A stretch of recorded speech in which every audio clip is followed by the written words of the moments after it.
Yeah, hi Leslie, it's Mark at FMAV. Okay, so basically, when I got the part, obviously I've checked it out and I've done the micro switch, clean the micro switch for you. Check the cogs, keep giving the cogs a good clean for you. Obviously the laser was DOA, so I've put another laser in there for you.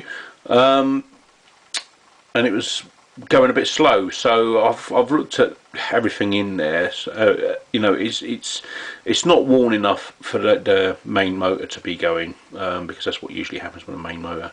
So on inspection of the board, there's a little dry joint in there. It's no major job. It's just that I needed a magnifying glass because my eyesight is so bad now that I can't even see the bloody components. So I have to use like a spyglass, but I use a pair of like these goggles, and they take these little batteries. But it's working as it should be now. I'll just turn that up for you, and you can hear that playing away.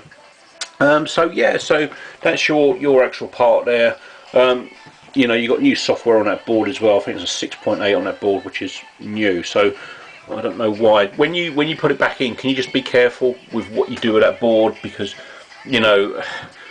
it's so easy just to knock it or bash it and components fall off, and maybe there's a possibility that's what's happened there. There was no damage done to it. I couldn't find damage, but I'd say it was a dry joint.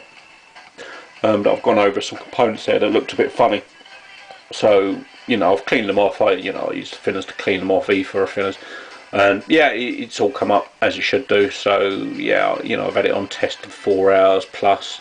It's been playing away while I've been doing some other work, doing other bits and pieces here. So that should be all good for you. Anyway, Leslie, that'll be going out in the post for you ASAP.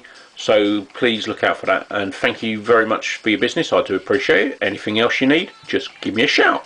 Cheers, buddy.